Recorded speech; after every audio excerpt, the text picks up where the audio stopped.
My son sold their house and gave $620,000 for my daughter-in-law to spend. Then they came to live in my house. Answered no. My daughter-in-law slapped me across the face. That very same day I called my lawyer.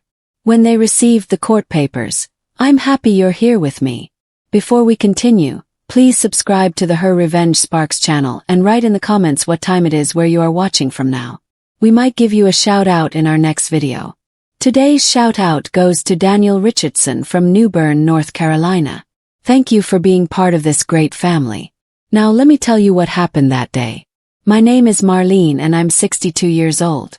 I always believed I understood my son Trevor. I thought I knew the person I brought up, the little boy I gave everything for. But that Wednesday afternoon in September changed every single thing I thought I knew about family, trust, and the child I gave birth to. I was in my backyard picking tomatoes from my vegetable patch when I heard a car door slam in front of my house. The sound was familiar. Trevor drove a black truck, but something felt wrong.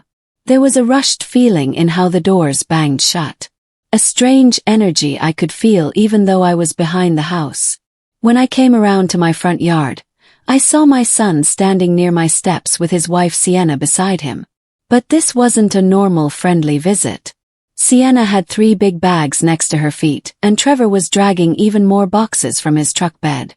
"Marlene!" Trevor shouted out, his voice sounding worried. "We really need to have a serious talk with you right now." I cleaned my hands on my old apron, looking at both of their faces closely. Trevor looked extremely tired. His normal clean appearance was messy today. His shirt was wrinkled and there were dark shadows under both his eyes. Sienna, however, stood there looking perfect in her fancy clothing. Her red hair pulled back nicely even though it was still morning time. "What's happening here?" asked, opening my front door wide.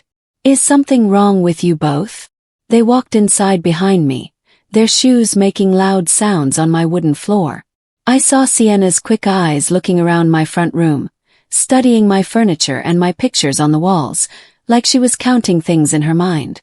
"Marlene, we need to tell you something important," Trevor started, sitting down hard in my soft chair, the exact same chair where his dad used to sit before he died 7 years ago. I poured myself some tea from the pot I had made earlier that morning. My hands not shaking even though I felt worried inside my chest. "I'm ready to listen." Trevor looked over at Sienna, who gave him a tiny nod with her head. "We sold our house." Those words hung in the air around us like dark clouds. I put my teacup down very carefully, the cup making a quiet sound on the small plate. "What house?" I asked even though my stomach already told me the answer. "The house," he said. "The big one on Cherry Lane." The one on Cherry Lane. The pretty brick house I had helped them purchase. The house where I had given them $40,000 from my saved money for their first payment. The house where I had spent many weekends helping them fix things. Painting rooms until my arms hurt. Planting flowers that Sienna never even looked at twice. "You sold your house." My voice came out quieter than I wanted it to. "Why didn't anyone tell me you were thinking about selling it?" Sienna talked for the first time since coming into my home. "We didn't need to ask you, Marlene. It's our house to sell." Her voice was cold and simple, but there was something else hiding there. Something that made my skin feel strange. "I know it's your house," I said slowly. "But we talked about your plans to live there for many years. You told me it was perfect for the children you wanted to have someday." Trevor moved around uncomfortably in his seat.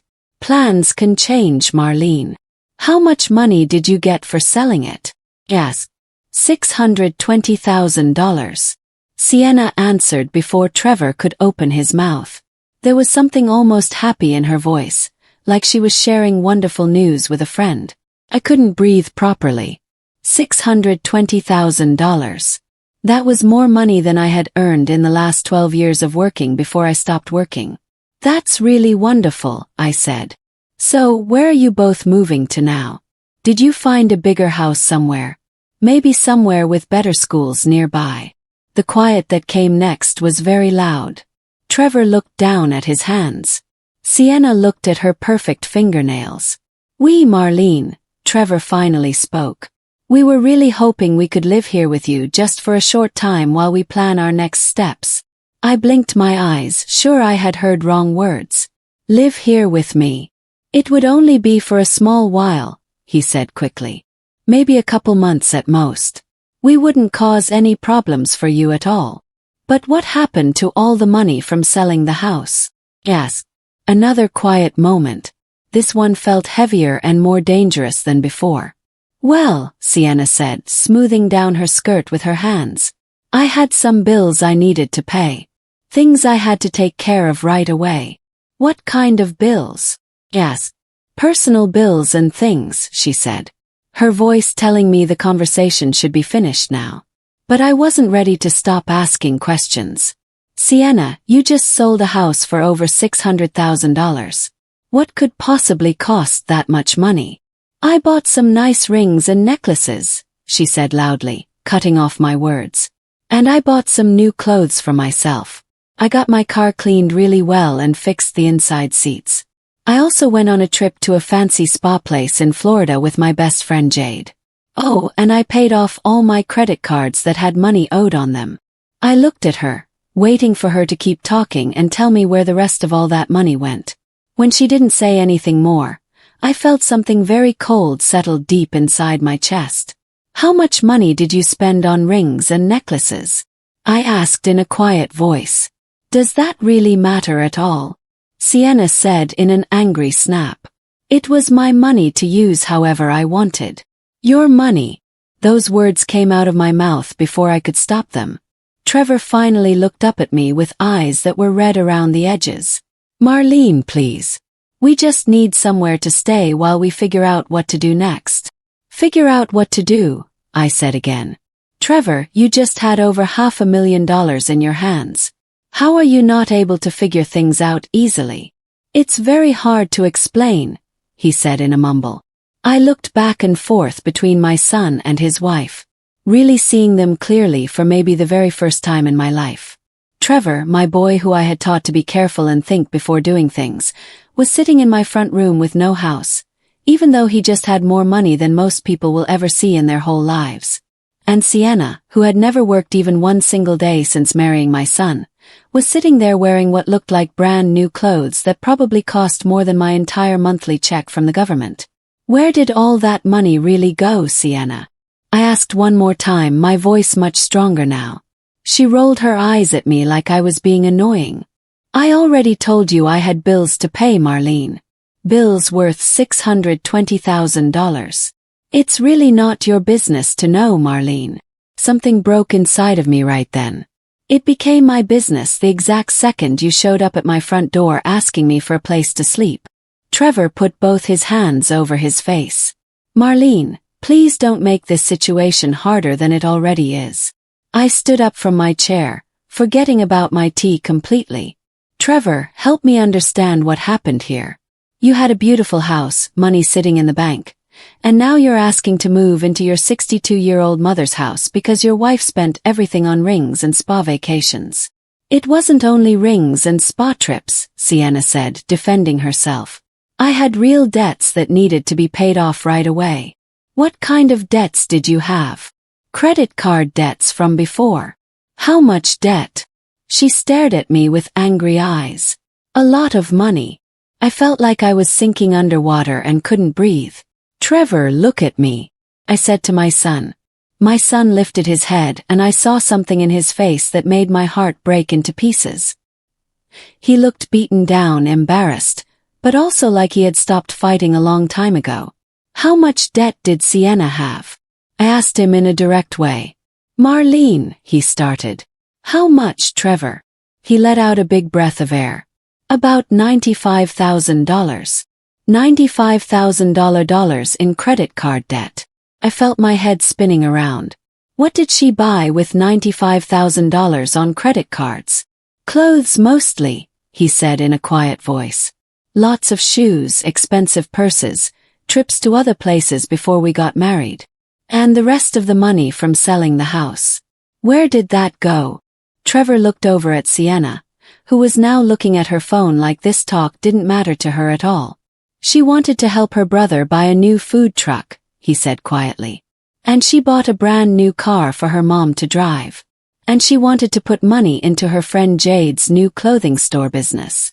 What kind of clothing store? Yes. Boutique shop, Sienna said without even looking up from her phone screen. It's going to make a lot of money someday soon. How much money did you put into this store? $280,000. That number hit me like someone had punched me hard in my stomach.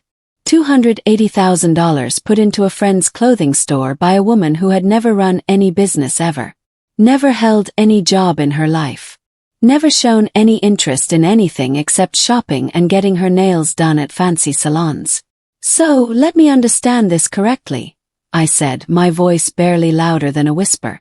You sold your house for $620,000. Then $95,000 went to pay off Sienna's credit card bills. Another $280,000 went to put into her friend Jade's clothing store. What happened to everything else that was left over? I told you already, Sienna said, finally looking up from her phone with annoyance in her eyes. I had other bills to pay, the rings, the spa vacations, the car cleaning, some new furniture for the clothing store, presents for my family members. Money disappears fast when you have things to buy. I did quick math inside my head. Even if I counted all her spending as much as possible, there should have been at least $60,000 still remaining, maybe even more than that. Where's all the rest of the money, Sienna? I asked her directly. There is no rest left, Sienna said simply. It's completely gone now.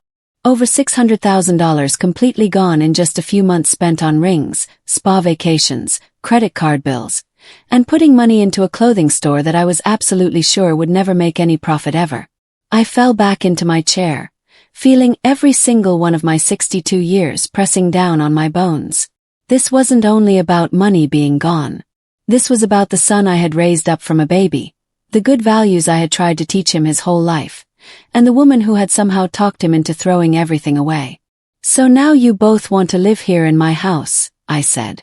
Just for a short time, Trevor said again. I looked around my small home. 2 bedrooms, 1 bathroom, a kitchen that was very tiny. I had worked for 35 years to pay off this house completely to have a place that belonged to me where I could live my older years in peace and quiet. And what's your plan now? Yes. How do you plan to get back on your feet and move out? Trevor and Sienna looked at each other with their eyes. Well, Sienna began. Trevor will keep going to work every day obviously. And I'm absolutely sure the clothing store will start making money very soon. And if the store doesn't make money, she lifted her shoulders up and down, then we'll think of something else to try. I stared at this woman who had convinced my son to sell his house and spend over $500,000 in just a few months, and who was now sitting in my front room with a calm confidence of someone who expected other people to always take care of her. No, I said in a quiet but firm voice. What? Trevor looked up fast with surprise. I said no to you both. You cannot stay here in my house. The temperature in my front room seemed to get colder by 10 degrees. The word no sat in the air between all of us like a challenge nobody expected. I watched my son's face fall apart. But it was Sienna's reaction that truly scared me the most.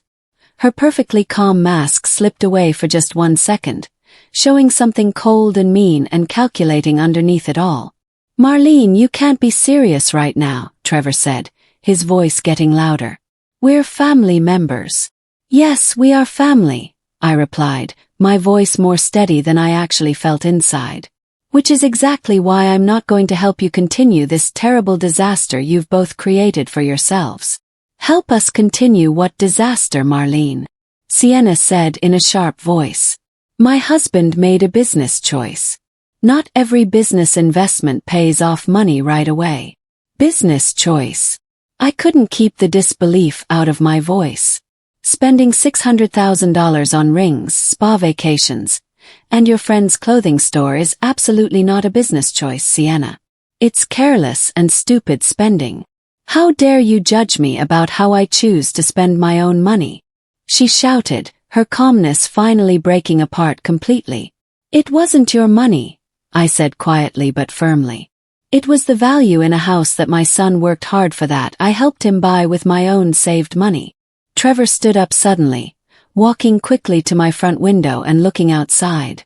Marlene, we wouldn't ask you for help if we had anywhere else in the world to go. What about Sienna's family? Yes.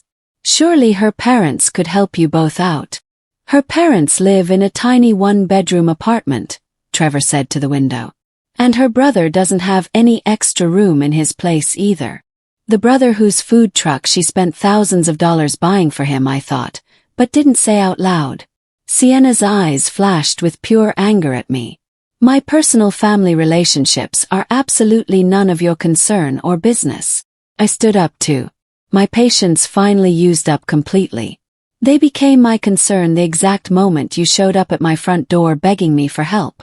You spent my son's entire future on silly nonsense and stupid things. And now you expect me to clean up the giant mess you made. It's not silly nonsense. Sienna screamed loudly, jumping up to her feet. You wouldn't understand anything.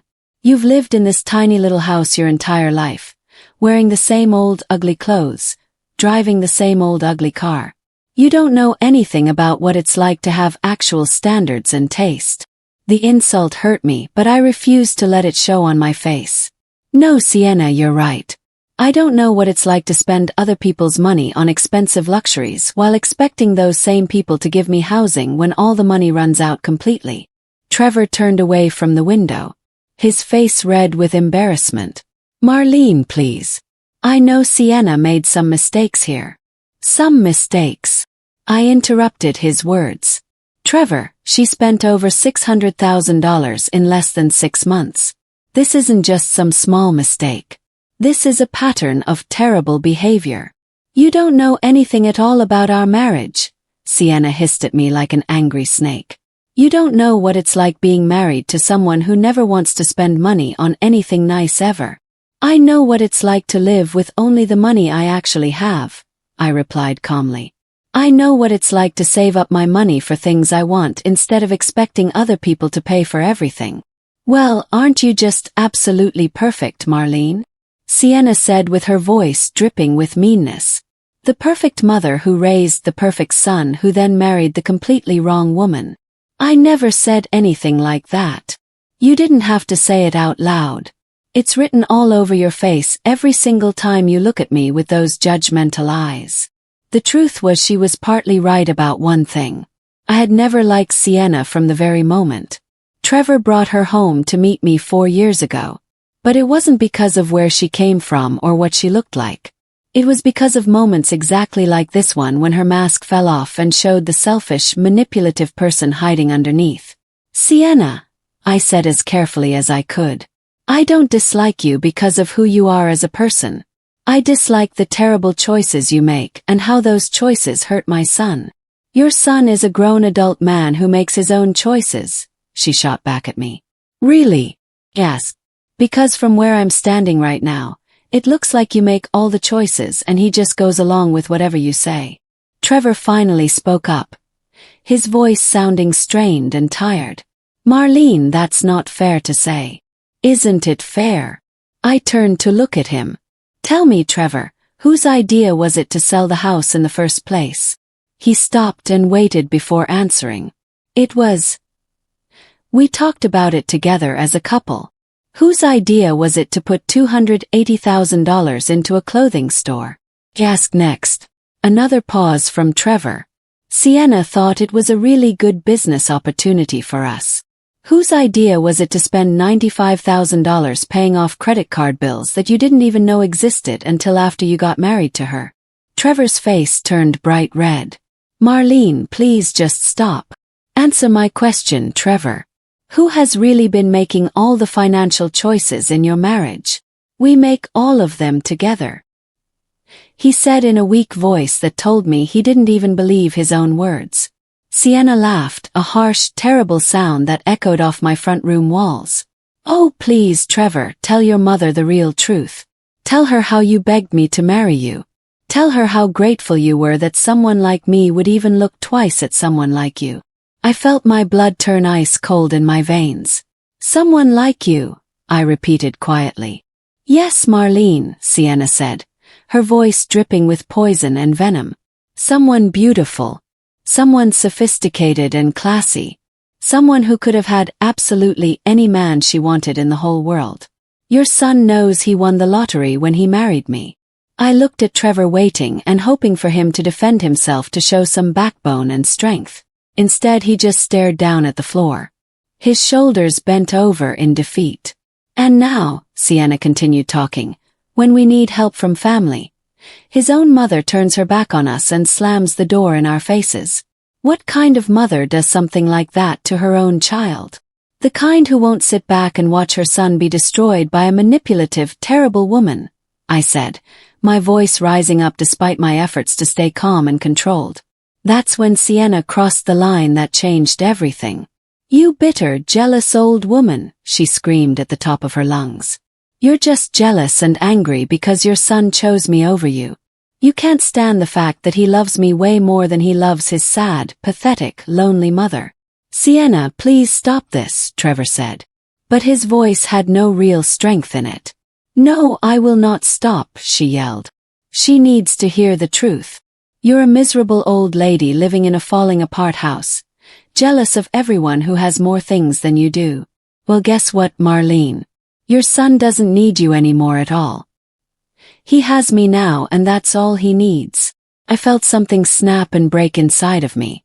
All the years of holding my tongue, of trying to be polite and diplomatic, of watching this woman slowly poison my relationship with my son. It all came crashing down on me like a wave. Get out of my house, I said quietly, but with steel in my voice. What did you say? Jenna asked. I said, get out of my house right now. Sienna laughed in my face. You can't throw us out onto the street. We have nowhere else to go. That is not my problem to solve, I said firmly. Marlene, please, Trevor begged me. Please reconsider what you're saying. We really truly have nowhere else to go at all. You should have thought about that before you let your wife spend your entire future on rings and spa vacations. Sienna stepped closer to me, her face twisted up with pure fury and rage. You don't get to talk to me like that in front of my husband, she hissed. This is my house, I said as firmly as I could. I'll talk to you however I want, and right now what I want is for you to leave immediately. We're not going anywhere at all, Sienna said, crossing her arms across her chest.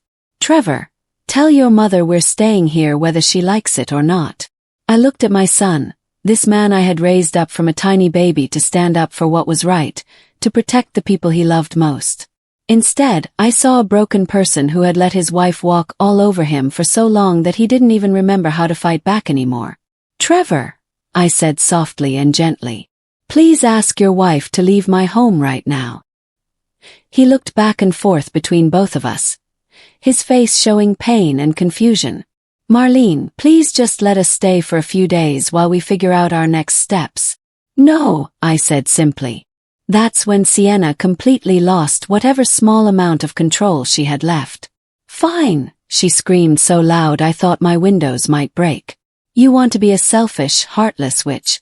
Then we'll make absolutely sure everyone knows exactly what kind of mother you really are.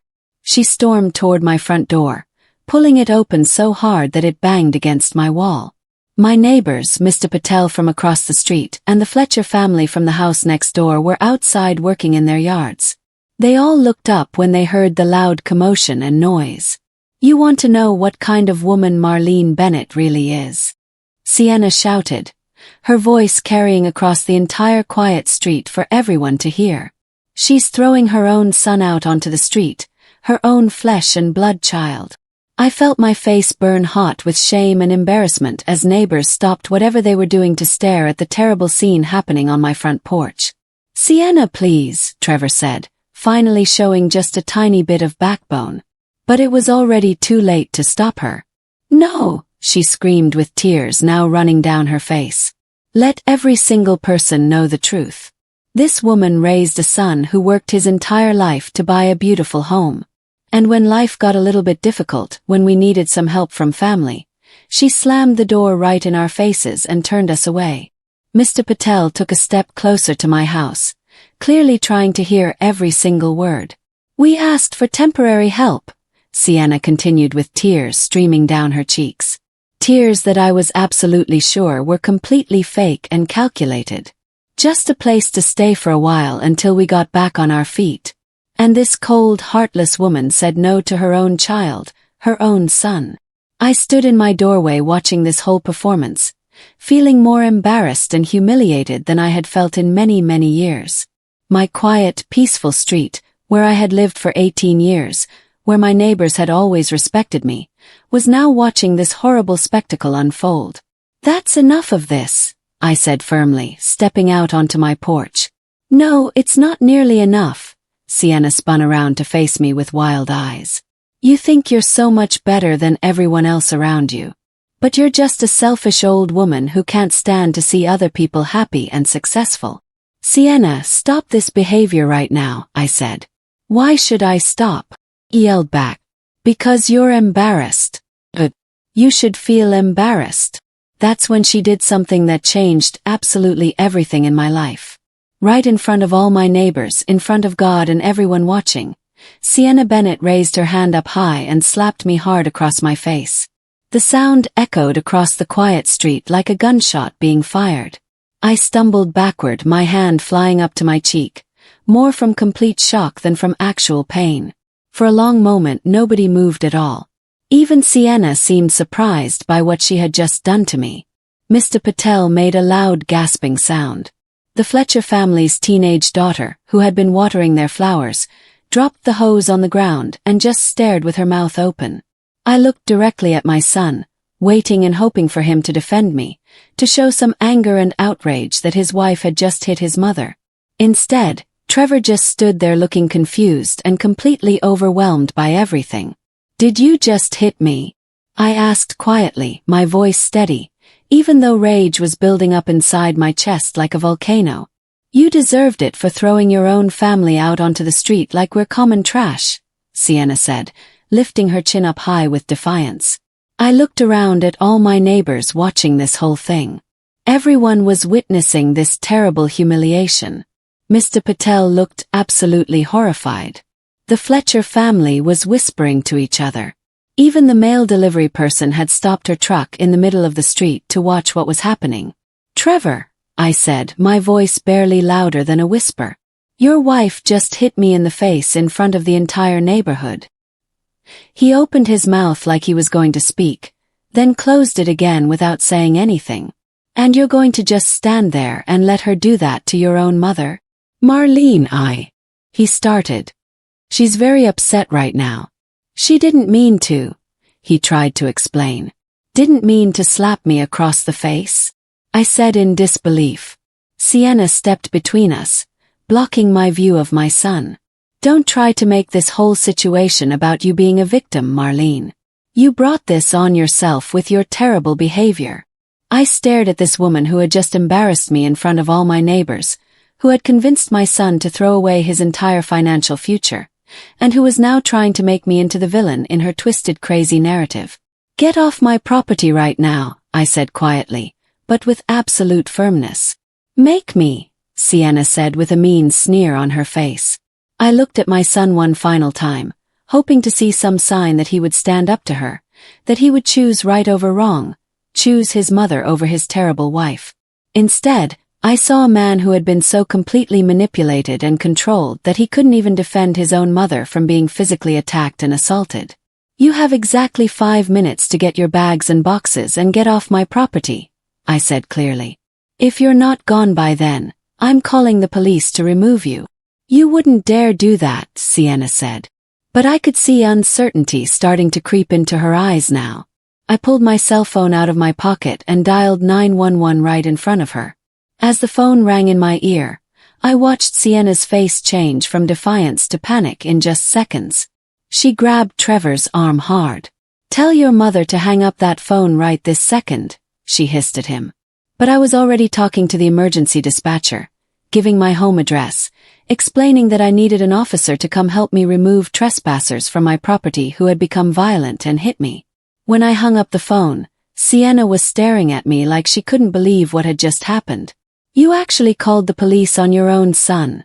she asked in shock. "No," I said very calmly. I called the police on the woman who just assaulted me in front of multiple witnesses who saw everything. For the very first time since I had known her, Sienna Bennett looked genuinely afraid and scared. The police arrived at my house within 12 minutes, though it felt like an entire eternity to me. Officer Brennan was a young woman, maybe in her early 30s, with kind eyes and a professional way about her that immediately made me feel at ease and safe. Officer Garrison, her partner, was older, probably close to my own age, with gray hair at his temples and the tired look of someone who had seen way too much family drama over his many years of work. By the time they arrived at my house, Sienna had managed to pull herself together somewhat. She had stopped crying and fixed her messy hair, but I could still see the panic hiding in her eyes like a trapped animal. Trevor stood beside all their luggage and boxes, looking like a lost little child who didn't know what to do. "Ma'am," Officer Brennan said, walking up to me first. "We received a call about an assault that happened here." "Yes," I said, pointing to my cheek, which was still stinging. "This woman slapped me hard across my face." Officer Garrison looked over at Sienna with serious eyes. "Is this true, ma'am?" he asked her. "She was being completely unreasonable and unfair to us," Sienna said, as if that somehow justified hitting another person. "We just needed a place to stay for a short time, and she threw us out like we were complete strangers she didn't even know." "That doesn't give you any right to hit anyone," Officer Brennan said in a firm voice. "Ma'am," she turned back to face me. "Do you want to press charges against her?" I looked at my son standing there with his head hanging down, saying absolutely nothing in my defense. This man I had raised from a tiny baby, sacrificed so much for, loved without any conditions, and he couldn't even say that his wife was wrong for hitting his mother. "Yes," I said quietly but clearly. "I want to press charges against her." Sienna's face went completely white like all the blood had drained out. "You can't be serious about this, Marlene. Assault is a very serious charge, ma'am," Officer Garrison said to her. "We have multiple witnesses who saw you strike Mrs. Bennett without any provocation. Indeed, my neighbors were still standing in their yards, watching the entire drama continue to unfold." Mr. Patel nodded his head up and down strongly when Officer Brennan looked in his direction. "I saw the whole thing happen," Mr. Patel called out loudly. "She hit Marlene right across the face, completely unprovoked and out of nowhere." "This is absolutely ridiculous," Sienna protested loudly. "She's my mother-in-law. This is just a family dispute, nothing more." "Family or not," Officer Brennan said firmly, "assault is still assault no matter who does it. You'll need to come with us to the station." As they led Sienna toward their patrol car, she turned back to look at Trevor with desperation in her eyes. "Don't just stand there doing nothing," she begged him. "Do something to help me." But Trevor seemed frozen in place, just watching his wife being arrested right on his mother's front lawn. He looked at me with something that might have been blame or accusation in his eyes. "Marlene, did you really have to go this far?" he started to ask. "Yes," I said before he could finish his sentence. "I really had to. Trevor, your wife assaulted me in front of the entire neighborhood, and you stood there and did absolutely nothing to stop her or defend me. She's my wife, Marlene. And I'm your mother, but apparently that doesn't mean anything to you anymore at all." Officer Garrison walked over with a clipboard in his hands. "Mrs. Bennett, we'll need you to come down to the police station to give a formal statement about what happened. Can you do that sometime this afternoon?" "Of course I can," I told him. As the police car pulled away with Sienna sitting in the back seat, Trevor slowly loaded all his luggage and boxes back into his black truck. He moved very slowly like a man who was in complete shock. "Where will you go now?" I asked despite everything that had happened. He just shrugged his shoulders. "I don't know, Marlene. Maybe a motel for tonight, I guess." "With what money?" Yes. The question hung in the air between us. We both knew he couldn't afford to pay for a motel for very long. We both knew this was just the beginning of all his problems. "Trevor," I said softly and gently, "this doesn't have to be the end of everything. If you leave her, if you admit that this whole situation is wrong and terrible, we can work through this together and fix things." He looked at me with exhausted, tired eyes. "She's my wife, Marlene. I can't just abandon her when she needs me. She abandoned you the exact moment she spent your entire future on rings and spa trips and fake business investments. It's not that simple or easy." "Yes, it is, Trevor. It's exactly that simple." He climbed into his truck without saying another single word and drove away, leaving me standing on my front porch, feeling more alone than I had felt since my husband died all those years ago. The rest of that day passed by in a complete blur. I went to the police station and gave my statement talking about not just the assault but the entire confrontation from beginning to end. The officer taking my statement, Detective Vaughn, was very thorough and professional with me. "Mrs. Bennett," she said when we were completely finished, "I have to ask you something. Is this the first time your daughter-in-law has been physically aggressive or violent with you?" I thought about her question carefully. "Yes, physically, but she's been emotionally manipulative and controlling for many years now." "Can you tell me more details about that?" she asked. I told her about the slow isolation from my son. How Sienna always seemed to schedule their visits during times she knew I couldn't make it work. How she had convinced Trevor to skip family gatherings and holiday celebrations with me. I explained how she had slowly turned my son against me over time, making him believe that his mother was too critical and interfering in their lives. "And what about the financial situation?" Detective Vaughn asked me. "You mentioned that they sold their house and spent all the money." "Over $600,000, I said. "Gone completely in just a matter of months." Detective Vaughn let out a low whistle sound. "That's an enormous amount of money to go through that quickly. She has very expensive tastes and absolutely no understanding of living within her actual means and income.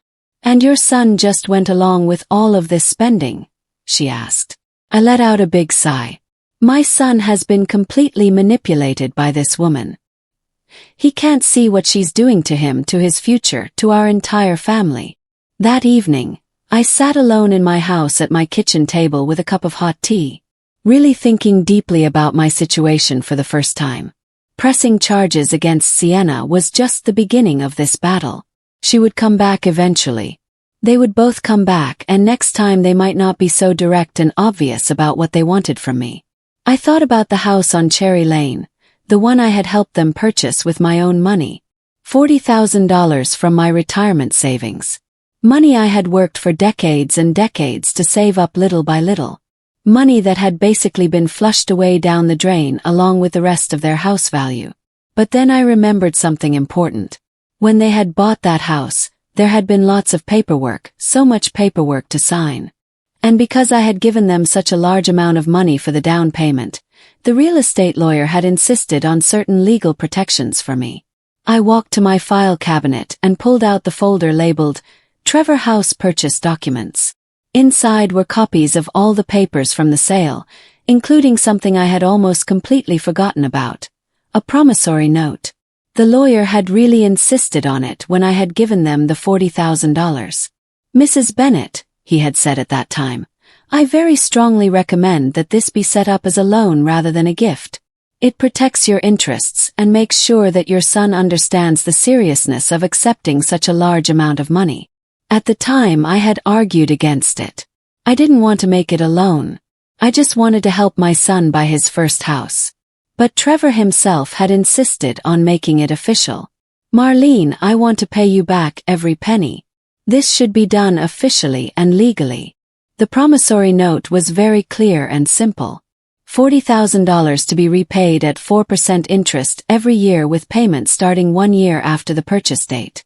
The loan was secured by the property itself, which meant I had a legal interest and claim in that house. But they had sold the house without paying me back even $1, without even mentioning the loan that was still owed to me. I picked up my phone and called the number for Gerald Hutchinson, the lawyer who had handled the original house purchase for us. His secretary told me he could see me the very next morning. That night I barely slept at all.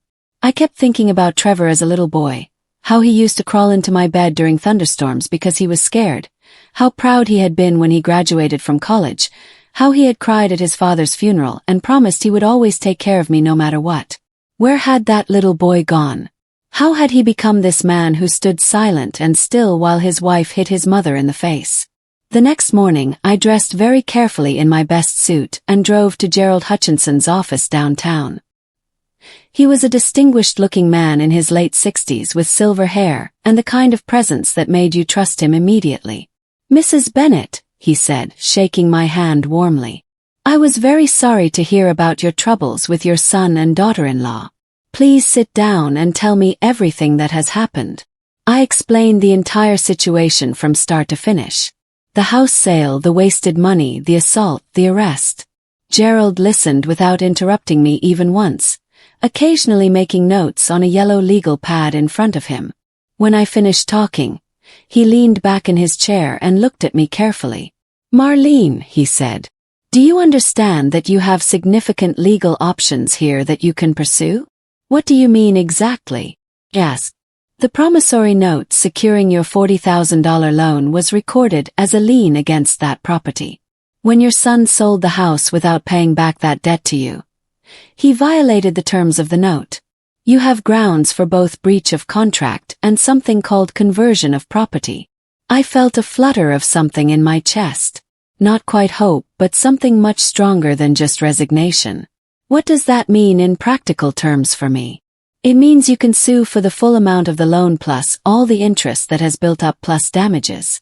And because the debt was secured by real property, you may be able to attach other assets to satisfy the judgment if you win. "What other assets could I attach?" I asked. Gerald smiled, but it wasn't a happy smile. "Well, let's see what your son and daughter-in-law have left after their spending spree is over." Over the next hour, Gerald explained all my options in great detail. I could file a civil lawsuit seeking repayment of the loan, plus interest and damages. I could also pursue criminal charges for theft by conversion since they had sold property that was partially mine without my permission or consent. "But Gerald," I said carefully, "I don't want to completely destroy my son's entire life. I just want him to understand that actions have consequences that must be faced. Sometimes, Marlene, the kindest thing you can do for someone you love is to stop protecting them from the consequences of their own choices." I thought about those words as I drove back home. Was I protecting Trevor by allowing Sienna to manipulate and control him? Was I enabling his poor decisions by always being there to catch him when he fell down? By the time I got home, I had made my decision. I called Gerald Hutchinson and told him to file the lawsuit, not just against Sienna, but against both of them together. They were married. They had made the decision together to sell that house, and they would face the consequences together as well. Then I did something else that I knew was necessary. I called a locksmith and had all my door locks changed immediately. I also installed a security system with cameras that would record anyone who came near my property. I wasn't going to be caught off guard or surprised again. That same afternoon, Trevor called my phone. "Marlene, Sienna made bail and got out. We really need to talk with you." "No, we don't need to talk, Trevor. Marlene, please. I'm begging you. She's sorry about hitting you. She was just very upset and scared. Trevor, your wife stole $40,000 from me and then hit me when I refused to let you both live in my house after you wasted over $500,000. There's absolutely nothing to talk about." "What do you mean she stole $40,000 from you?" he asked, sounding confused. I explained about the promissory note, about the lien on the house, about the lawsuit I had filed that very morning. The silence on the other end of the phone stretched so long I thought maybe he had hung up on me. "Marlene," he finally said, his voice shaking badly. "You can't sue us. We're family members." "You're absolutely right, Trevor. We are family. Which is why what you did hurt so much worse than if a complete stranger had stolen from me. We didn't steal from you, Marlene. You sold a house that had a $40,000 lien on it without paying me back even $1. What would you call that if not stealing?" Another long silence from his end. "How much money are you suing us for?" he asked quietly. $40,000 plus 4 years of interest plus legal fees plus damages for conversion and breach of contract. My lawyer estimates the total amount at around $68,000. We don't have $68,000, Marlene. You should have thought about that before you let your wife spend your entire future on rings and spa treatments. Marlene, please. Can't we work something out between us? Maybe we can pay you back slowly over a long time period. You mean like the original promissory note said you would?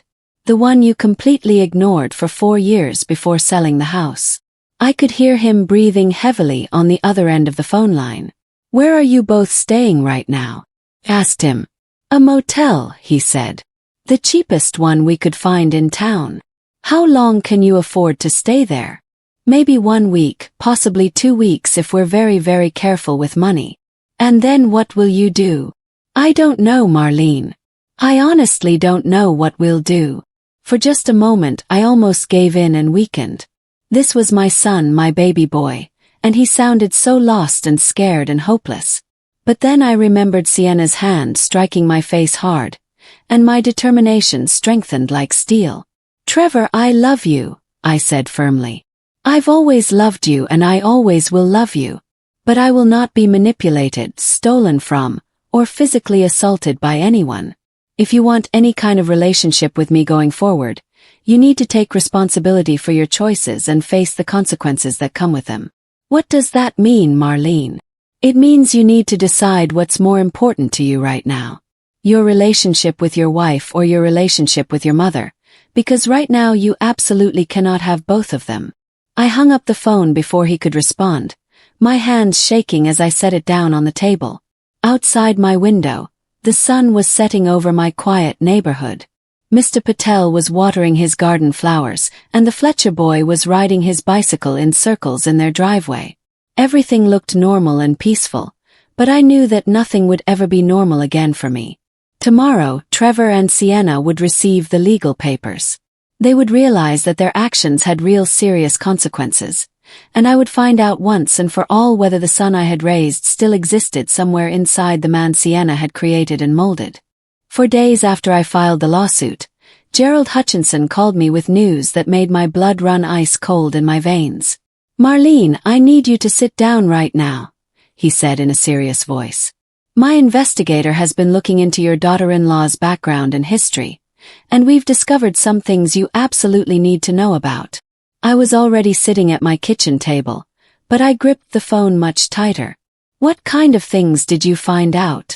Sienna has a pattern of this exact same behavior. Before she married your son, she was engaged to 3 other men. All 3 relationships ended when the men discovered she had been using their credit cards without their permission. In one case, she ran up over $60,000 in debt before the man finally found out. My heart sank deep in my chest. Does Trevor know any of this history? I don't believe he does. She's very, very good at covering her tracks and hiding her past. But there's even more to tell you. The clothing store she put money into, it doesn't actually exist anywhere. My investigator couldn't find any business license, any store location, any evidence at all that this boutique is anything more than a way for her friend Jade to get $280,000 for absolutely free. I felt physically sick to my stomach. So, all the money is just completely gone forever. It appears that way. And Marlene, there's something else. Something even worse than everything I've told you. I held my breath and prepared myself. She's been having an affair with another man for at least 8 months, possibly even longer than that. The man is married, very wealthy, and she's been using your son's money to fund and maintain their relationship. The expensive rings, the spa trips, the car upgrades, it was all part of keeping up her relationship with this other man. The entire room spun around me. I gripped the edge of my table to keep myself steady. My son, my decent hard-working son, had been completely destroyed by a woman who was using him as a personal ATM machine while cheating on him with someone else. Does my son know about this affair? Yes. I don't believe he does. But Marlene, the man she's been seeing, is ending the relationship now. My investigator spoke to his wife who found out about the affair and gave him an ultimatum to choose. That's why Sienna is suddenly so desperate for money and a place to stay. Her wealthy boyfriend cut her off completely. I closed my eyes tightly, processing all this horrible information. Everything made perfect sense now. The sudden urgency to sell the house quickly. The reckless spending spree. The desperation when I refused to let them stay with me. Sienna wasn't just irresponsible with money. She was a predator who had systematically destroyed my son's entire life to fund her affair with another man. What do we do with all this information? I asked Gerald. We use it in court. In the lawsuit, we can argue that the money was obtained through fraud and deception. We can also use it to make sure your son understands exactly who he really married. That same afternoon, the process server delivered the legal papers to the motel where Trevor and Sienna were staying. I knew this because Trevor called me exactly 35 minutes later, his voice shaking with absolute rage. "Marlene, what the hell is this?" he yelled into the phone. "It's a lawsuit, Trevor. I told you I was going to file it against you both. $68,000. You're suing us for $68,000. That's exactly what you owe me. Plus interest, plus legal fees, plus damages for what you did. We don't have $68,000 anywhere, Marlene. I know that, Trevor. That's what happens when you steal from family members to fund a lifestyle you can't actually afford on your own. We didn't steal from you," he protested. "Trevor, you sold a house that had a $40,000 lien on it without paying me back. In legal terms, that's called conversion of secured property, and it's illegal." I could hear Sienna screaming something in the background that I couldn't quite make out clearly. "She wants to know if you've completely lost your mind," Trevor said to me. "Tell your wife that I'm completely sane and thinking clearly. I'm also completely done being stolen from and physically assaulted. Marlene, please. Can't we work something out somehow?" "Maybe we can," I started to say. "No, Trevor," I interrupted myself. "The time for working things out was 4 years ago when you first missed a payment on the promissory note. Or it was 8 months ago when you decided to sell the house. Or it was last week when you showed up at my door asking for help after wasting over $500,000. The time for working things out has completely passed. What do you want us to do, Marlene? We're living in a cheap motel room. I want you to get a job and start taking responsibility for the giant mess you've made of your life." "Sienna can't work," Trevor protested. "She's never had a real job in her entire life." "Then it's way past time for her to learn how to work," I said firmly. "Marlene, you don't understand. She's not capable of working at some minimum wage job somewhere." "What, Trevor? Too good to work for money? Too special to contribute to her own survival?" The silence between us stretched out for a long time. Finally, Trevor spoke again, his voice much quieter now. "She says she's going to counter-sue you for emotional distress or harassment or something like that." I almost laughed out loud. "Let her try it. I have witnesses to her assaulting me, and I have documentation of every dollar she stole from me. What does she have to use against me?" More screaming in the background that I still couldn't understand. Then Trevor came back on the phone line. "She wants to know why you're doing this to us," he said. "Because you both need to learn that actions have real consequences," I replied. "And Trevor, there's something else you need to know about your wife right now." "What is it?" he asked. I hesitated for just a moment. This was the moment of truth. The moment when I would either save my son or lose him forever. "She's been having an affair with another man, Trevor." The silence that followed was absolutely deafening. I could hear my own heartbeat pounding in my ears. "What did you just say to me?" he asked in a whisper. "Sienna has been having an affair for at least 8 months. The man is wealthy and married. She's been using your money to fund their entire relationship together." "That's not true at all," Trevor said. "It is absolutely true. My lawyer hired a private investigator. We have proof of everything." "You hired an investigator to spy on my wife?" he asked in shock.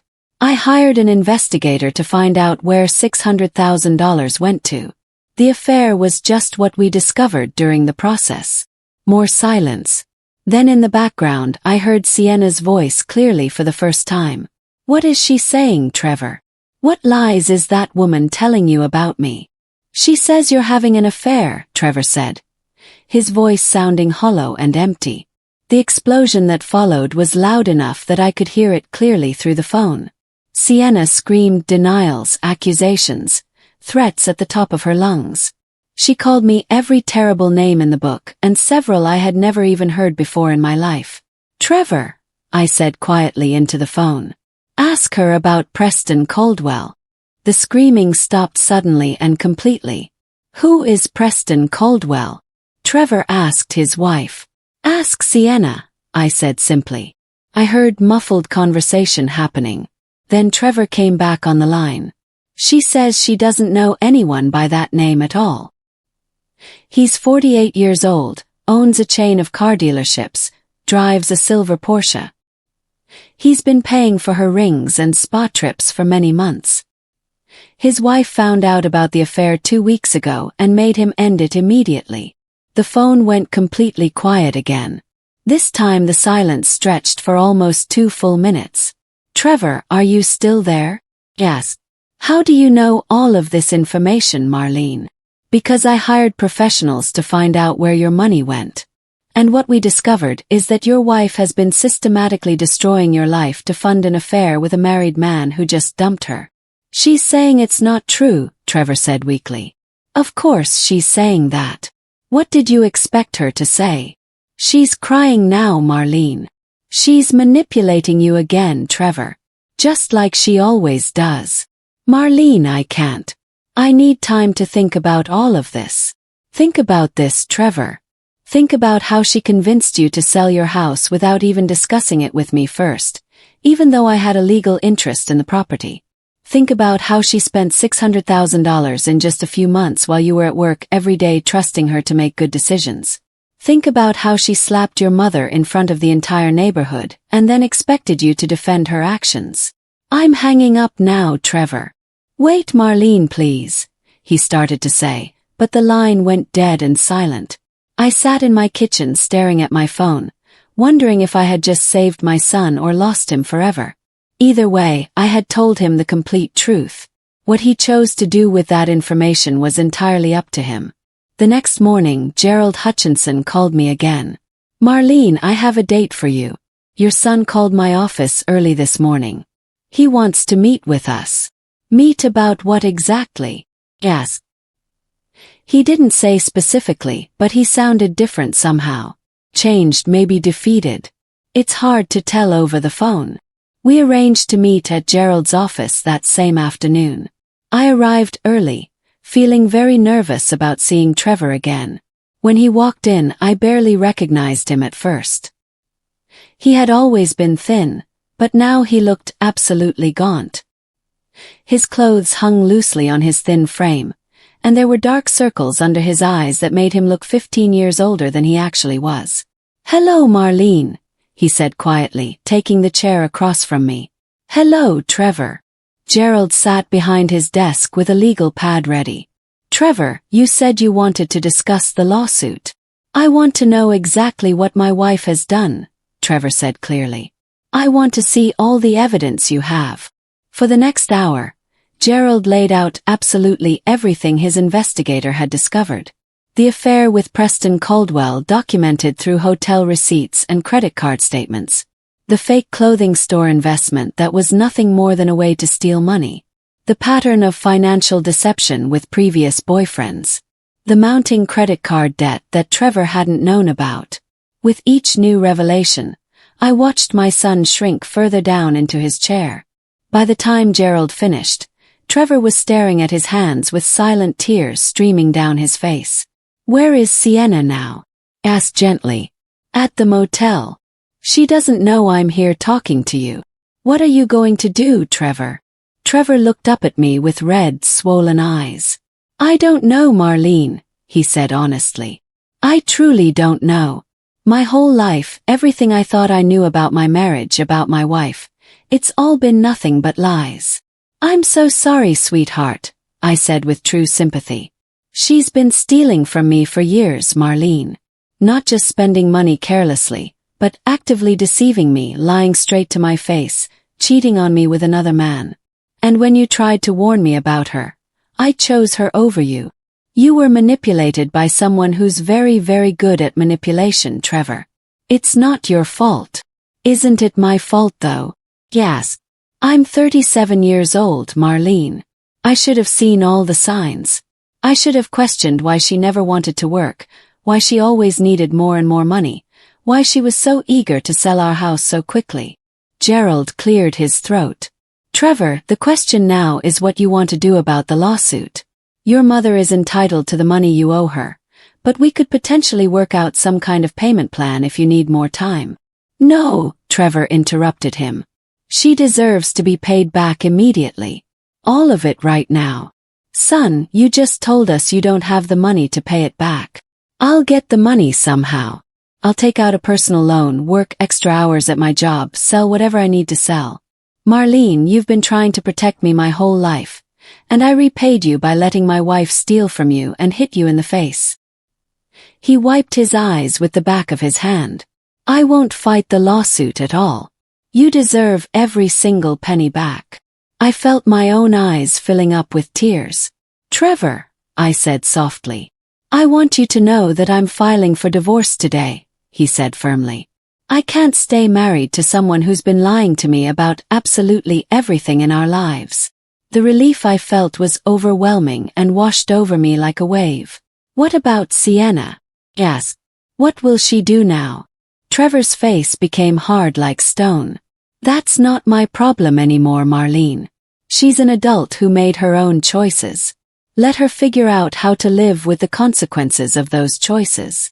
As we left Gerald's office together, Trevor and I walked to our cars side by side. At my car, he stopped and turned to face me. Marlene, I know I don't deserve your forgiveness, he said. I know I've hurt you in ways that might not ever be fixable, but I want you to know that I'm going to spend the rest of my life trying to make this right with you. I reached out and touched his cheek gently the way I used to when he was little and needed comfort from his mother. You're already making it right, sweetheart. You already are. As I drove home, I felt something I hadn't experienced in many years. Oh, not just hope that I would get my money back, but hope that I had gotten my son back too. But I also knew deep down that Sienna wouldn't go quietly into the night. A woman who had spent years manipulating and deceiving people wouldn't just accept defeat without a fight. She would fight back hard, and when she did it would probably get very ugly and nasty. I was absolutely right to be worried. The real battle was only just beginning. I should have known Sienna wouldn't accept defeat gracefully or quietly. 5 days after Trevor filed for divorce, she showed up at my house at 5:30 in the morning, pounding on my door like an absolutely crazy woman. I looked through the peephole and saw her standing on my porch in the same clothes from yesterday. Her hair a complete mess, mascara streaked down her cheeks in black lines. She looked like she hadn't slept in many days. Marlene! She screamed loud enough to wake up the entire neighborhood for blocks. I know you're in there. Open this door right this second. I didn't move from my spot. My new security system was recording absolutely everything, and I had no intention whatsoever of letting her into my house. You destroyed my marriage, she continued screaming at my door. You turned my husband against me with all your lies and manipulations. Mr. Patel's porch light came on across the street. The Fletcher family's dog started barking loudly. I grabbed my phone, ready to call the police again if it became necessary. I'm not leaving this spot until you talk to me face to face, Sienna shrieked. You owe me that much at least. I pressed the intercom button on my security system. Sienna, you need to leave my property immediately or I'm calling the police right now.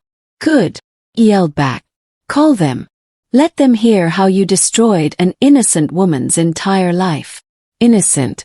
The word would have been laughable if the situation weren't so sad and pathetic. You have exactly 30 seconds to get off my property, I said through the intercom. No, she screamed. I'm not going anywhere until you admit what you've done to me. I dialed 911 and gave them my address. This is Marlene Bennett on Elm Street. The woman who assaulted me 2 weeks ago is back on my property, refusing to leave and causing a major disturbance. The dispatcher assured me that officers were on their way immediately. Sienna must have heard me talking because her pounding became even more frantic and desperate. "You can't hide behind the police forever, Marlene," she yelled. "Everyone needs to know what kind of terrible person you really are." Then she did something that shocked even me. She started screaming details about our entire family situation for the whole neighborhood to hear. This woman turned her own son against his wife. She yelled at the absolute top of her lungs. She hired private investigators to spy on us. She's trying to steal all our money for herself. I watched through my window as more neighbors came outside to see what was happening. Some of them were recording everything with their phones. This was exactly what Sienna wanted, to embarrass me publicly, to make me look like the villain in her twisted, insane story. She's jealous because her son loves me more than he loves her. Sienna continued screaming. She can't stand that he chose me, so she's trying to destroy our marriage completely.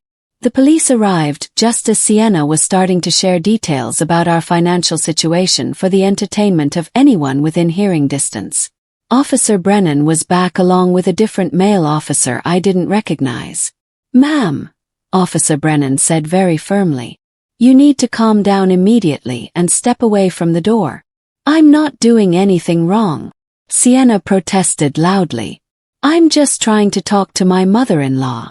"Mrs. Bennett has asked you to leave her property," Officer Brennan said. "You need to comply right now.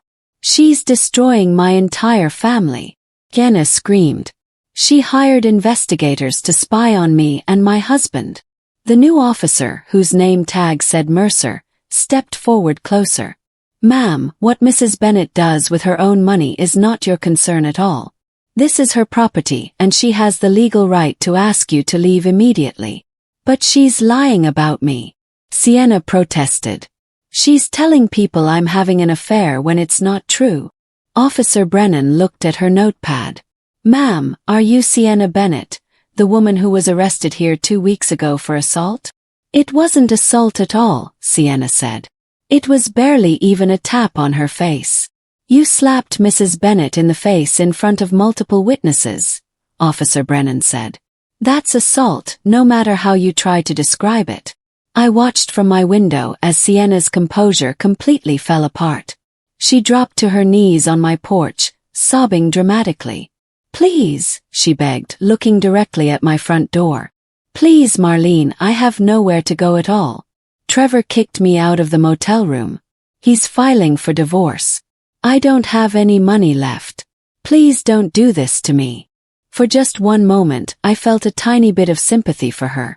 Then I remembered the $600,000, the affair with Preston Caldwell, the fake clothing store investment, and my resolve became strong as steel again. Officer Mercer helped Sienna get to her feet. "Ma'am, you need to find somewhere else to go right now. If you come back here again, you'll be arrested for trespassing." "Where am I supposed to go?" she cried dramatically. "I don't have anywhere at all to go." "That's not Mrs. Bennett's problem to solve," Officer Brennan said firmly. "You have exactly 5 minutes to get in your car and leave or we're taking you to jail right now." After the police left with Sienna, I immediately called Trevor. He answered on the very first ring. "Marlene, I heard about what happened. I'm so sorry. I told her to stay far away from you." "Where is she staying now?" asked him. "I have absolutely no idea. After I filed for divorce yesterday, I told her she had to leave the motel immediately. I couldn't afford to keep paying for both of us to stay there anymore." "And you have no idea where she went after that?" "She mentioned maybe staying with her friend Jade, the one with the fake clothing store. But honestly, Marlene, I don't care anymore. I'm done being responsible for her problems." I felt a surge of pride hearing the strength in my son's voice. This was the Trevor I had raised, the one who took responsibility for his actions and didn't make excuses for bad behavior from others. "How are you managing on your own?" asked gently. "I'm staying at a weekly motel on the other side of town. It's not fancy at all, but it's clean and I can afford it while I figure out my next steps. I've been working as much overtime as possible trying to save up money to pay you back." "Trevor, you don't have to rush." Yes, I do, Marlene. I let my wife steal from you and then stood by while she hit you. I need to make this right as soon as possible. That same afternoon, Gerald Hutchinson called with an update. Marlene, we have a problem, he said. Sienna has hired a lawyer. I thought she didn't have any money left. She doesn't have any money, but apparently she found a lawyer willing to work on contingency, meaning they only get paid if they win. They're claiming that your lawsuit is harassment and that you're using the legal system to interfere in their marriage. I felt my blood pressure rising. That's completely ridiculous. I know it is, Gerald said. But we need to be prepared for a real fight. They're also claiming that the promissory note was invalid because you're family and there was no real intention to collect on the debt. There was absolutely an intention to collect, I said firmly. That's why we made it official and legal. I know that, and we can definitely prove it, Gerald said. But Sienna's lawyer is very good at making bad cases sound reasonable to judges. We need to document everything. Every single interaction you've had with them, every payment that was missed, every attempt you made to work with them before filing the lawsuit. Over the next week, I gathered and compiled everything I could possibly think of. Phone records showing how many times I had called Trevor about missed payments only to have Sienna answer and make excuses. Emails I had sent asking about their financial situation. Receipts showing money I had lent them over the years for various emergencies that were never paid back to me. The picture that emerged was crystal clear. I hadn't been a vindictive mother-in-law trying to destroy their marriage for fun. I had been a concerned parent trying to help my son only to be systematically deceived and stolen from. But Sienna wasn't finished fighting yet. 3 days before our court date, she showed up at my workplace.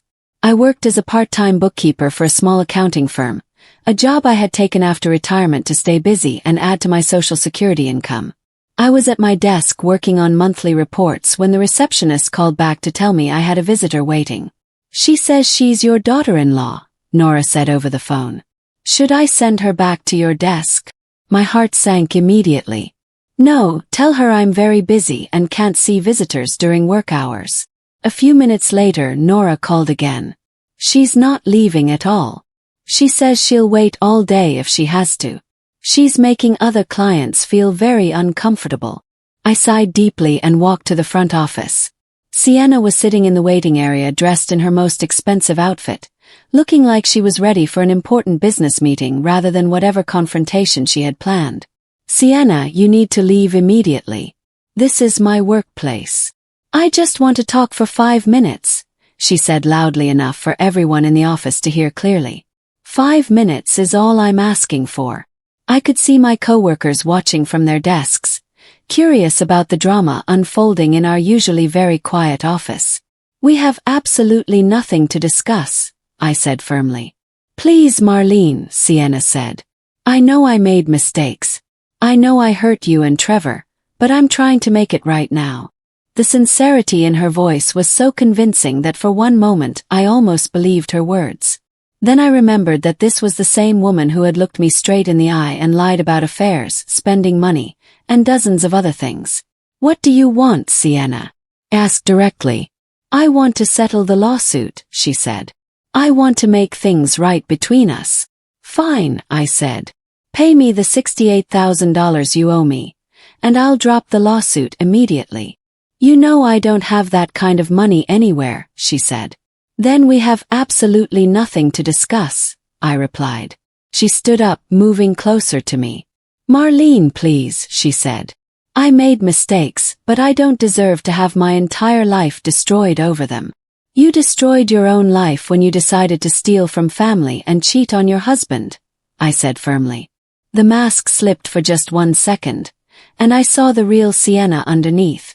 Cold, calculating, dangerous, evil. Fine, she said quietly.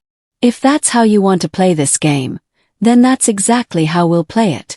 But don't think for 1 second that this is over between us. I know things about your precious son that would surprise you greatly. What kind of things? Yes. She smiled, a cruel expression that made my skin crawl. Let's just say Trevor hasn't been completely honest with you about everything in his life. Before I could ask her what she meant, She turned quickly and walked out of the office, leaving me standing there with a growing sense of dread. That evening, I called Trevor and told him about Sienna's visit to my workplace. She said she knows things about you that would surprise me, I said. What did she mean by that? Trevor was quiet for a very long moment. Marlene, there are some things I never told you about, things I'm not proud of at all. My heart sank. What kind of things, Trevor? When Sienna and I were first married, I did some things, some financial things that weren't completely legal or honest. What do you mean exactly? I falsified some documents to get a better loan rate on our first car. I also didn't report some cash income on our taxes 1 year. And when we bought the house, I may have lied about my income on the mortgage application to get approved. I felt sick to my stomach. Trevor, why didn't you tell me any of this? Because I was ashamed, Marlene. And because Sienna said it was normal that everyone did things like that. And she has proof of everything. She kept copies of all the documents. She said it was for our records, but now I think she was keeping it as insurance in case I ever tried to leave her. I closed my eyes, understanding the full scope of what we were dealing with. Sienna wasn't just a manipulative spender. She was a criminal who had been systematically compromising my son for years, creating evidence she could use to destroy him if he ever tried to escape from her. Trevor, you need to tell Gerald Hutchinson about all of this immediately. Marlene, if this comes out, I could go to jail. I could lose my job, my professional license, everything I've worked for. And if you don't tell him and Sienna uses it against us in court, you'll lose everything anyway, I said. At least this way we can try to control how the information comes out. The next morning, I sat in Gerald Hutchinson's office with my son as he confessed to all his financial crimes. Gerald listened without any judgment, taking careful notes and asking questions to clarify details. When Trevor finished, Gerald leaned back in his chair and studied us both carefully. This is serious, he said finally, but it's not insurmountable or unfixable. The statute of limitations has passed on some of these issues, and the others can potentially be resolved through voluntary disclosure and payment of penalties to the government. What about the lawsuit? Yes. The lawsuit just got more complicated, Gerald admitted. But Marlene, I want you to understand something very important. Your daughter-in-law isn't just trying to avoid paying you back the money she owes. She's trying to destroy your son's entire life as punishment for leaving her. This isn't about money anymore at all. This is purely about control and revenge. As we left Gerald's office, I realized that the real battle was only just beginning now. Sienna had shown her true colors, and she was willing to destroy everyone around her rather than accept responsibility for her own actions. But I wasn't the same woman who had opened her door to them a month ago. I was stronger now, angrier, and absolutely determined to protect my son from the monster he had married. The war was very far from over, but for the first time I felt like we might actually win. The courtroom was smaller than I had expected, with worn wooden benches and bright fluorescent lighting that made everyone look pale and sick and tired.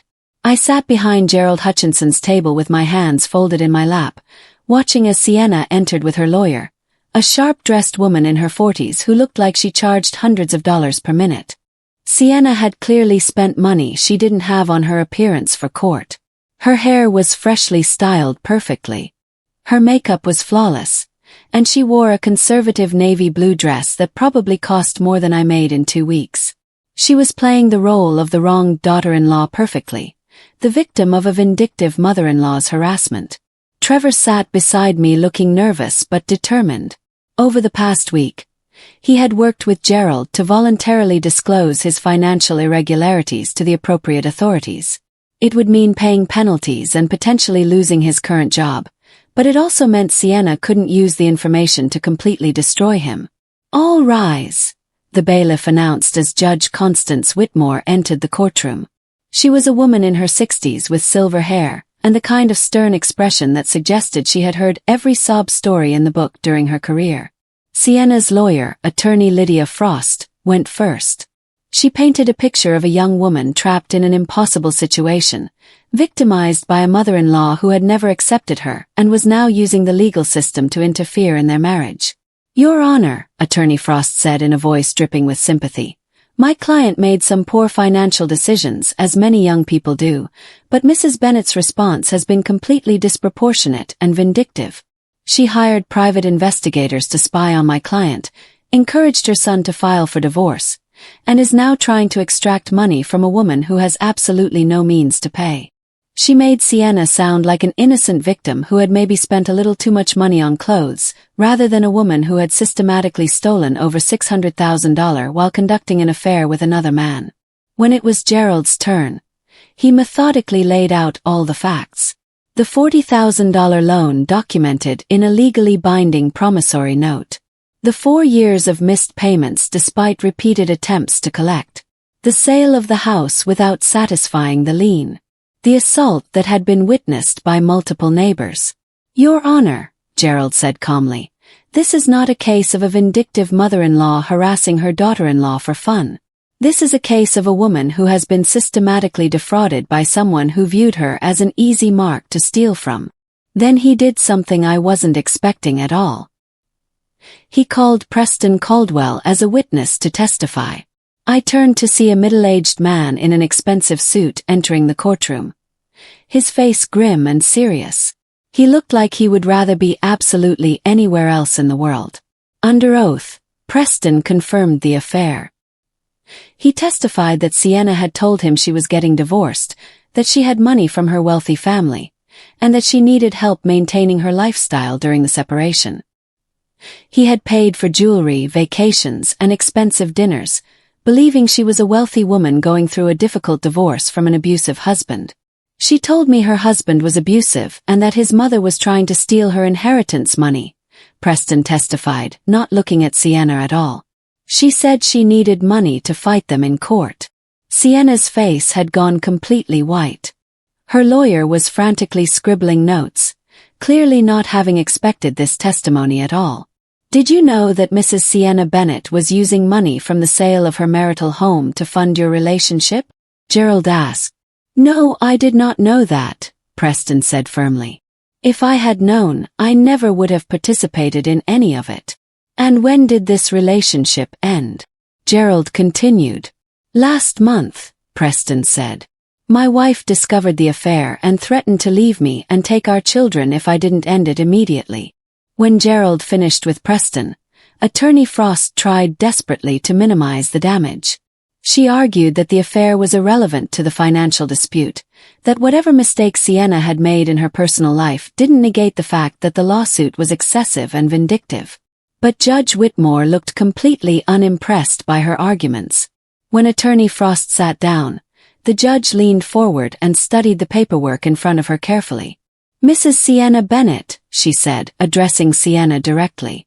Do you dispute that you signed the promissory note agreeing to repay Mrs. Marlene Bennett $40,000? No, Your Honor, but...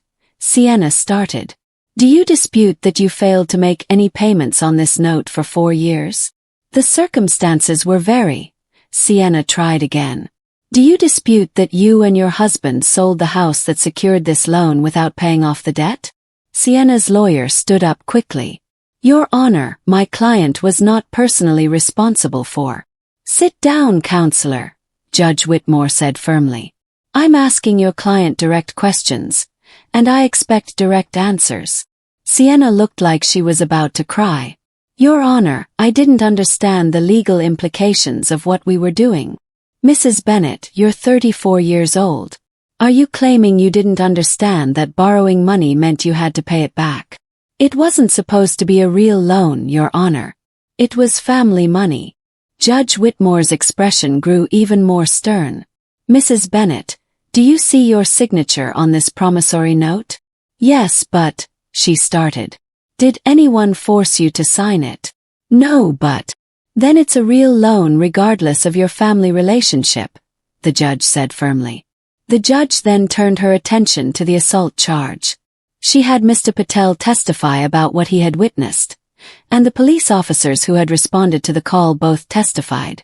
When Attorney Frost tried to argue that it was just a family dispute that got out of hand, Judge Whitmore cut her off immediately.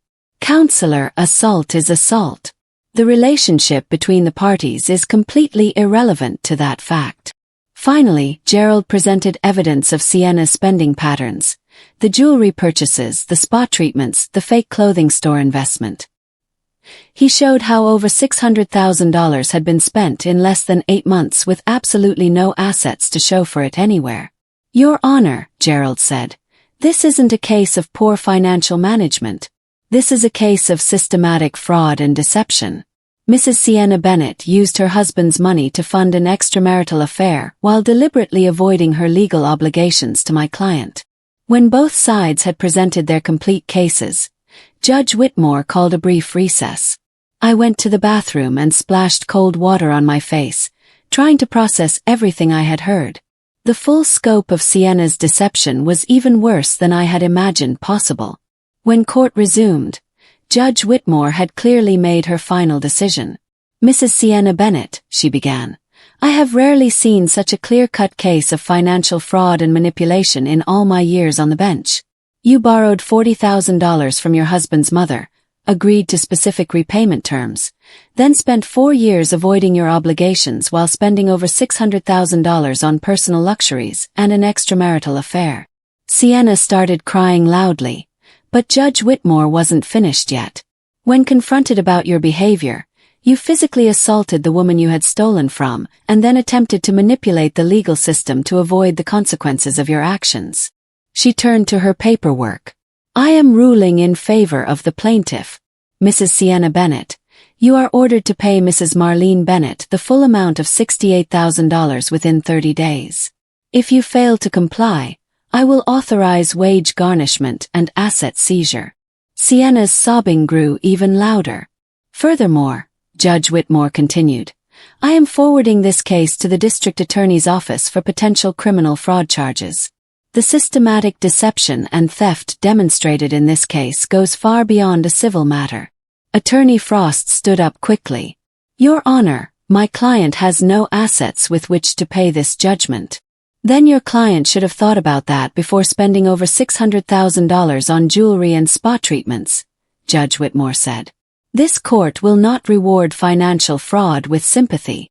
As we left the courthouse, Sienna was still crying in the hallway, her lawyer trying to calm her down. She looked at me with pure hatred in her eyes. "This isn't over, Marlene," she hissed as I walked past her. "You think you've won, but this isn't over at all." I stopped and looked at her for what I knew would be the last time. "Yes, Sienna," I said quietly. "It is over. It's been over since the moment you raised your hand to me." 4 months later, I was sitting on my back porch watching the sunset over my garden when Trevor called. "Marlene, I have news," he said. "Sienna's friend Jade, the one with the fake clothing store, was arrested today for fraud. Apparently, Sienna wasn't her only victim. She'd been running investment scams for years and years." "Will that help you get any of the money back?" I asked. "Probably not, Marlene. The money is completely gone. But it means Sienna might be facing criminal charges too, if they can prove she knew it was a scam from the beginning." "And how are you doing, Trevor?" "Better, Marlene. Much better. Found a new job. It pays less than my old one, but it's honest work. And they knew about my legal issues when they hired me. I'm in a small apartment now. Nothing fancy at all, but it's mine and I'm proud of it." "Are you happy?" I asked. There was a long pause. "You know what, Marlene? I think I actually am happy. For the first time in years, I wake up in the morning and don't have to wonder what financial disaster is waiting for me. I know exactly how much money I have, exactly what I owe, exactly what I can afford. It's actually liberating." "What about the $68,000 you owe me?" "I've been making payments every single month just like I promised you. It'll take me a few years, but I'll pay back every penny I owe you." "Trevor, you don't have to." I started. "Yes, I do, Marlene," he interrupted. "It's not just about the money. It's about showing you that I'm the man you raised me to be." After I hung up, I sat in the gathering darkness thinking about the past few months. I'd gotten my money back. Well, most of it anyway. More importantly, I had gotten my son back. Sienna was facing criminal charges in 4 different jurisdictions. Preston Caldwell's wife had filed for divorce and was seeking half of everything he owned. The fake clothing store investigation had expanded into a multi-state fraud case. Everyone who had participated in the deception was facing real consequences. While I was sitting peacefully in my garden, surrounded by the life I had built through honest work and careful saving, my phone buzzed with a text message from an unknown number. I almost didn't read it, but something made me look. "I know where you live, Marlene. This isn't over between us." I looked at the message for a long moment, then blocked the number and deleted the text. Sienna could threaten me all she wanted from whatever jail cell or courtroom she was facing. I had cameras. I had security. I had the law on my side. And I had the unshakable knowledge that I had done the right thing. 1 year later, I sold my house and moved to a retirement community in Florida. It was warm and peaceful, with a garden club and a book club and neighbors who had lived full lives and appreciated simple pleasures. I bought a small condo with a view of the ocean and spent my mornings tending to my new garden and my afternoons reading by the pool. Trevor visited twice a month, flying out from Chicago, where he had found steady work and genuine friends. He never mentioned Sienna, and I never asked. Some chapters in life need to be closed completely before new ones can begin. One evening, as I was watering my roses, my neighbor Evelyn called over the fence. "Marlene, there's someone at your door. A young woman. She looks upset." My heart skipped a beat, but when I walked around to the front of my condo, I saw it wasn't Sienna. It was a woman in her 20s with brown hair and tired eyes. "Mrs. Bennett," she said nervously. "My name is Bridget. I know this is strange, but I need to talk to you about Sienna." I studied her face, seeing something familiar in her features. "How do you know Sienna?" I asked. "She's my older sister, and she's been doing to other families what she did to yours." We sat on my small patio as Bridget told me her story. Sienna had moved to Texas after the criminal charges in my state, using a different name and a carefully crafted sob story about being victimized by her ex-husband's family. She was engaged to another wealthy man, spinning the same lies about needing money to fight false accusations.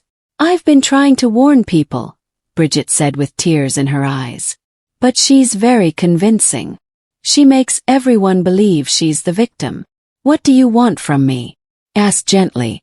"Help," she said simply. "You're the only person who's ever successfully stood up to her and won. I need to know how you did it." I made us both tea and told Bridget everything. The investigation, the lawsuit, the importance of documenting everything and never backing down from what's right. "The key," I said finally, "is understanding that you can't save someone from their own choices. You can only protect yourself and the people you care about." Bridget stayed for dinner and we talked until late in the evening about family manipulation, and the courage it takes to do the right thing when the right thing is hard. After she left, I sat on my patio looking up at the Florida stars, thinking about the strange journey that had brought me here. A year ago, I had thought my life was simple and settled. I had no idea that my greatest challenge and my greatest victory was still ahead of me. Sometimes the most important battles are the ones you never wanted to fight, fought against people you never wanted to hurt, in defense of principles you never thought you'd have to defend. But when those battles come, you have two choices: fight or surrender everything you've worked for to people who see your kindness as weakness. Chose to fight. And in fighting, I discovered that at 62 years old, I was stronger than I had ever imagined. The roses in my garden were blooming beautifully, their petals soft and fragrant in the ocean evening breeze. Like me, they had survived being transplanted and were thriving in new soil.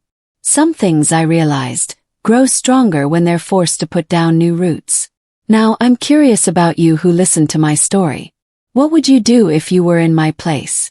Have you ever been through something similar? Comment below your thoughts. And meanwhile, I'm leaving on the final screen 2 other stories that are channel favorites and they will definitely surprise you. Thank you for watching until here and God bless you.